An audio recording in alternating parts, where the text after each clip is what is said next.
అందరికీ praise the lord. మనం ప్రతిరోజు ప్రార్థన చేస్తూ ఉంటాం.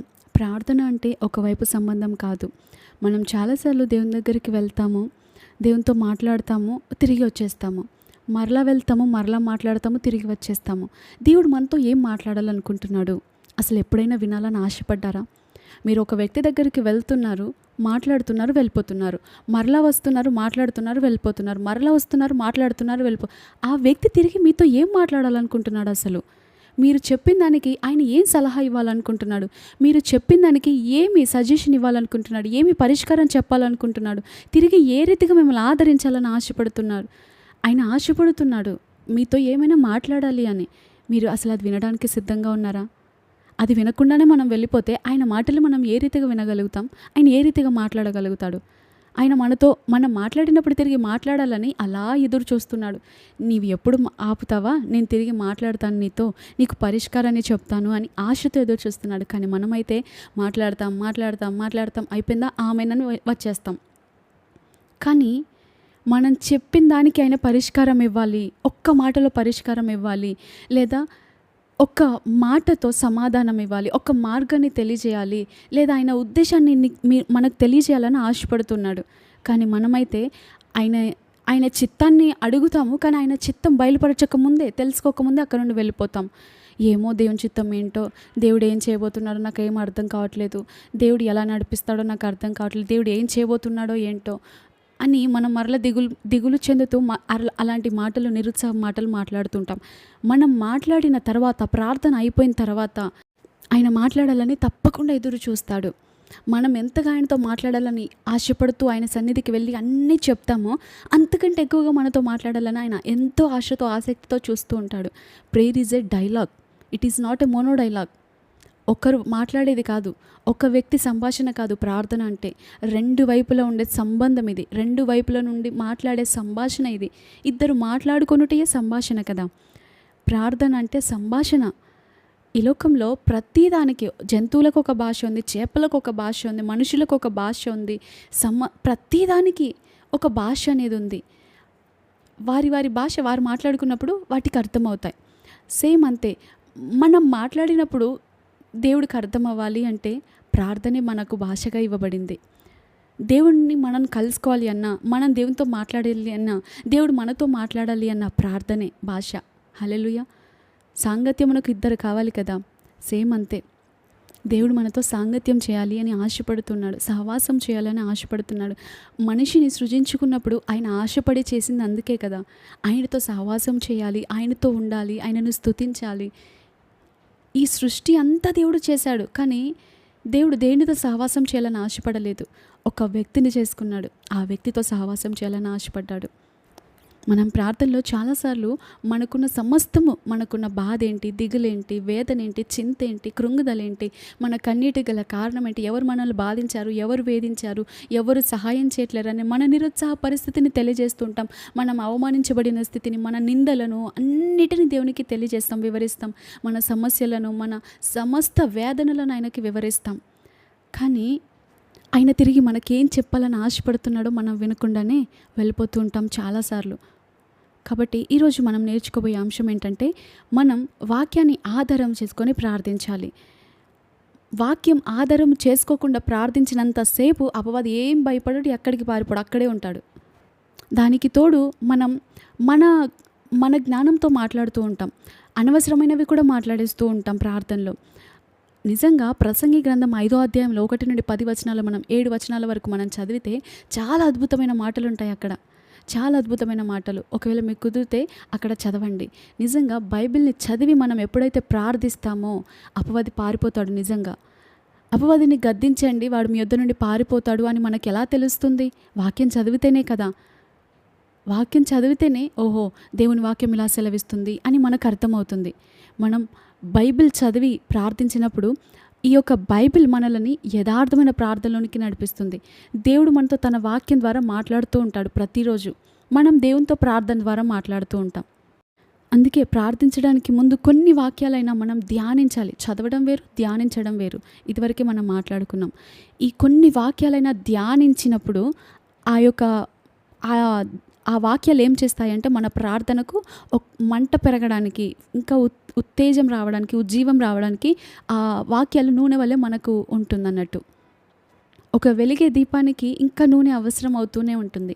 సేమ్ అంతే, మనం వెలగాలి అంటే, మన ప్రార్థన వెలుగుతూ ఆయన సన్నిధికి ఉండాలి, ఆయన సన్నిధికి ఇంపుగా వెళ్ళాలి అంటే వాక్యాలు మన ప్రార్థనలో ఉండాలి. ప్రార్థన ఒక ధూపం అయితే వాక్యం అందులో ఉన్న సువాసనతో కూడిన ధూపము దేవుని సన్నిధి ఎప్పుడైతే చేరుకుంటుందో దేవుడు ఆగ్రహిస్తాడంట. పీల్చుకొని, ఆహా, ఇంత మంచి ప్రార్థన ఎవరు చేస్తున్నారని ఆయన దృష్టి మన మీద పడుతుంది తప్పకుండా. అందుకే ప్రతిరోజు మన స్వరం ఆయనకు వినబడడానికి ముందు ఆయన స్వరం మనకు వినబడనివ్వాలి. ఆయన ధ్వని మన ప్రార్థన జీవితాన్ని తట్టి ముట్టి లేపుతుంది. బైబిల్లోని భక్తులు, బైబిల్లోని విజ్ఞాపనలన్నీ కూడా ఆయన నిబంధనలను ఆధారం చేసుకునే వాళ్ళు ప్రార్థించారు. అన్నీ కూడా ఆయన నిబంధనలను ఆధారం చేసుకునే ఉంటాయి. దేవుని వాక్యాలను పునాదిగా చేసుకొని చేయు ప్రార్థనలు ఎప్పుడు జవాబును పొందుతూనే ఉంటారు. ఉన్నత జీవితమునకు ప్రార్థన, వాక్యం అత్యవసరం. మనం ఒక మనం ఎగ్జాంపుల్గా చూసినట్లయితే, ఒక పక్షి ఎగరడానికి 2 రెక్కలు ఎలాగో, ఒక రైలు బండిని లాక్కొని వెళ్ళు విద్యుత్ శక్తి ప్రార్థన అంటే, దానిని సరైన మార్గంలో నడిపించుకెళ్లే రైలు పట్టాలను బైబిల్ అని మనం చెప్పుకోవచ్చు. పట్టాలున్న ఇంజన్ ఉన్నా కూడా ఇంజన్లో శక్తి లేకపోతే అక్కడే ఉంటుంది. ఒకవేళ ఇంజన్ ఉండి ఇంజన్లో విద్యుత్ శక్తి ఉండి పట్టాలు లేకపోతే రైలు అక్కడే ఉంటుంది. అందుకే 2 ఉండాలి.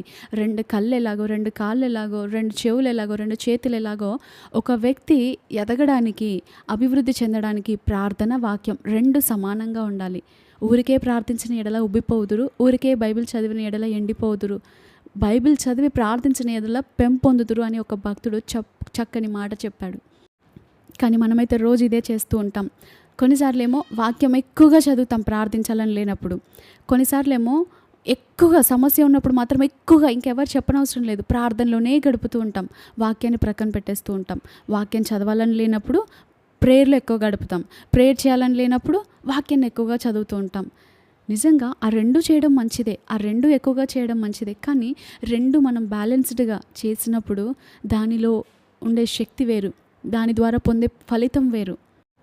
యథార్థంగా బైబిల్ చదువుట మనలను ప్రార్థన జీవితంలోనికి నడిపిస్తుంది. యథార్థమైన ప్రార్థన బైబిల్ చదవడానికి ఆసక్తిని రగిలిస్తుంది.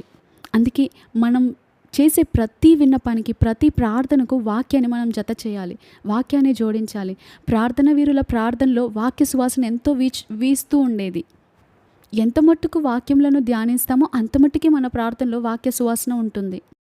అందుకే మన ప్రార్థనాత్మను మండించడానికి వాక్యాలను మనం ఎక్కువగా ధ్యానిస్తూ ఉండాలి. బైబిల్లో ఉన్న ప్రార్థనలు చదివి వాటిని మన ప్రార్థనలుగా కూడా మార్చుకోవచ్చు. క్రీస్తు ప్రార్థనలో దావీదు ప్రార్థనలు అల్లుకొని ఉండటం మనం చూడవచ్చు. అంతేకాదు, స్తుతి కీర్తనల్లో హన్నా ప్రార్థన సువాసన వీచటం మనం చూడవచ్చు. సముద్ర అగాధం నుండి మొరపెట్టిన యోనా ప్రార్థన అంతయు దావీదు కీర్తనే. ఇలా చెప్పుకుంటూ పోతే ఇంకా ఎన్నో ఉంటాయి. మనం దాటివచ్చు ప్రతి మార్గాలన్నింటిలో కూడా బైబిల్లోని భక్తులందరూ కూడా వాళ్ళు దాటి వచ్చారు ముందే. మనం ఎదుర్కొనే ప్రతి పరిస్థితిలోనూ కూడా వారు ముందే దాటుకొని వచ్చేశారు. అందుకే వారు ఆయా పరిస్థితుల్లో వారు చేసిన ప్రార్థనలను మన పరిస్థితులకు తగిన రీతిగా ఉపయోగించుకొని మనం కూడా వాటిని ఎత్తిపట్టి ప్రార్థించవచ్చు. తప్పేమీ లేదు. బైబిల్ నుండియే కదా ప్రార్థన, స్తుతి అంశాలను తీసుకొని మనం నేర్చుకోగలుగుతాం. మనం స్తుతి నేర్చుకోవాలంటే ఎక్కువగా మనం కీర్తనలు చదవచ్చు. ప్రార్థన నేర్చుకోవాలన్నా కూడా ఎక్కువగా కీర్తనలు ధ్యానిస్తూ ఉన్నట్లయితే మనకు ప్రార్థన ఎలా చేయాలో అర్థమవుతుంది. దావీదు తను ఎదుర్కొంటున్న పోరాటంలో పరిస్థితులు ఏ రీతిగా కొండ గుహలో సైతం దాగి, పోరాటంలో సహితము తరుమబడుతున్నప్పుడు సైతం ఏ రీతిగా ప్రార్థించాడో మనం నేర్చుకోగలుగుతాం. స్తుతి కూడా ఆయన ఆ ప్రార్థనకు జవాబు వచ్చిన తర్వాత ఎలా స్తుతించాడు, ఆ ప్రార్థనకు ముందు, ఆ యొక్క యుద్ధానికి ముందు కూడా ఆయన స్తుతిలో గడిపి వెళ్తూ ఉండేవాడు. ఏ రీతిగా స్తుతించాడు, మనం కూడా అది నేర్చుకున్నట్లయితే స్తుతి, ప్రార్థన, ఆయన వాక్యాలను ఎత్తిపెడుతూ ఉండేవాడు. మనం ఆ కీర్తనలు ఎక్కువగా ధ్యానించాలి, చదవడం వేరు. అందుకే కీర్తనలు మొదటి అధ్యాయంలోనే ఉంటుంది. మొదటి అధ్యాయంలో ధ్యానించువాడు అని. కాబట్టి మనం ధ్యానించడం నేర్చుకోవాలి. మన ప్రార్థనలో వాక్యం అధికముగా ఉండాలి. దేవుడు ఒకవేళ మన ప్రార్థనలు ఈరోజు వెతికితే, గమనిస్తే, పరిశీలిస్తే ఎన్ని వాక్యాలు అందులో కనబడతాయి. ఒకవేళ మనం సంఘం కోసం ప్రార్థిస్తున్నట్లయితే పౌలు ప్రార్థనలను మనం ఉపయోగించుకోవచ్చు. మొదటి స్థితి కోసం ప్రార్థిస్తున్నప్పుడు ఎజ్రా, నెహెమ్యాల, దానియేల ప్రార్థనలు మనం వాడవచ్చు. వేదనకరమైన సమయాల్లో మనం ఎదుర్కొంటున్నప్పుడు, మన పోరాటంలో ఉన్నప్పుడు కీర్తనకారుడు రాసినటువంటి మన కీర్తనలను చదువుతూ వాటిని మన ప్రార్థనలుగా చేసుకోవచ్చు. ఒకవేళ పాపము చేసి పడిపోయిన వేళలో, మరలా పశ్చాత్తాపడుతున్న వేళలో 51వ కీర్తనను మనం ప్రార్థనగా చేసుకోవచ్చు. ఉజ్జీవం కోసం ప్రార్థిస్తున్నప్పుడు యెషయా 64ను మనం ప్రార్థించవచ్చు. ఇలా చాలా ఉంటాయి. మన పరిస్థితికి తగినట్లు అన్నీ రాయబడ్డాయండి వాక్యంలో.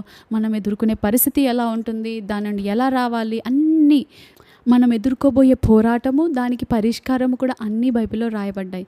కాబట్టి వాక్యాన్ని అధికంగా చదివి దాన్ని ఎత్తిపెట్టి దాన్ని ఆధారము చేసుకొని మనం ప్రార్థించుట నేర్చుకోవాలి. మనం ప్రార్థించిన తర్వాత దేవుడు మనతో ఏం మాట్లాడతాడో కొద్ది సమయం కనిపెట్టాలి. ప్రార్థించడానికి ముందు కూడా, అయ్యా నేను ప్రార్థనలో కూర్చోబోతున్నాను, నేను ఏ రీతిగా ప్రార్థించాలి. కొన్నిసార్లు మనకు ఏమని ప్రార్థించాలో కూడా అర్థం అవ్వదు. ఆయన పైన ఆధారపడాలి. ఆయన వాక్యం సెలవిస్తుంది, రోమా 8:26 ప్రకారము, పరిశుద్ధాత్మ దేవుడు మనం ఆయనపై ఆధారపడి ఆయన సహాయాన్ని తీసుకుంటే ఆయన మనలో నుండి ఉచ్చరింపశక్యం కాని మూలుగులతో మొరపెడతాడంట. ఆయన వాక్యం సెలవిస్తుంది, మనకు ఏ రీతిగా యుక్తంగా ప్రార్థించాలో తెలీదు. అందుకే మన బలహీనతల్లో ఆయన మనకు సహాయం చేస్తారంట. ఆయనపై ఆధారపడాలి. ఆయన వాక్యం చదివితే మనకు అర్థమవుతుంది ఆయన ఏ రీతిగా సహాయం చేస్తాడు. యాకోబు నిజంగా అక్కడ భయముతో మోకరించాడు. వాళ్ళ అన్న నుండి తప్పించుకోవాలి, వారి అన్న నుండి కాపాడండి అని మొరపెట్టాలి అన్న ఆశతో, ప్రాణ భయముతో అక్కడ మోకరించి ప్రార్థించాడు. కానీ చివరికి ఆయన ప్రార్థన ఏమైపోయింది? దేవా నన్ను ఆశీర్వదించు, దేవా నన్ను ఆశీర్వదించు. ఎక్కడ స్టార్ట్ చేశాడు, దేనితో ప్రారంభించాడు, దేనితో లాస్ట్ ముగిస్తున్నాడు. అందుకే మనం కొన్నిసార్లు ఏదో ప్రార్థిద్దామని వస్తాం, కానీ దేవునికి మనం సమర్పించుకుంటే ఏది నిజంగా ఏది అవసరమో, ఎలా ప్రార్థించాలో మనం ఆయనకు లోబరుచుకుంటే, ఆయనకు సమర్పించుకుంటే, ఆయన ఏది అవసరమో, ఏ రీతిగా మనం ప్రార్థించాలో ఆయన మనలో నుండి చేస్తాడు. అందుకే ఆయన వాక్యాలను కొద్ది సమయమైనా మనం ధ్యానించి ప్రార్థనలో కూర్చున్నట్లయితే దేవుడు మనల్ని నూతన విధానంలో నడుపుతూ ఉంటారు. మనకు ఎలా బయటపడాలో ఆ రీతిగా ప్రార్థించినట్లు పరిశుద్ధాత్మ దేవుడు మనల్ని నడిపిస్తుంటారు. కాబట్టి ఆయనపై ఆధారపడదాం, ఆయన వైపు చూద్దాం. అట్టి కృప భాగ్యం దేవుడు మనకు అనుగ్రహించి నడిపించును గాక. Amen. Thank you all. Praise the lord.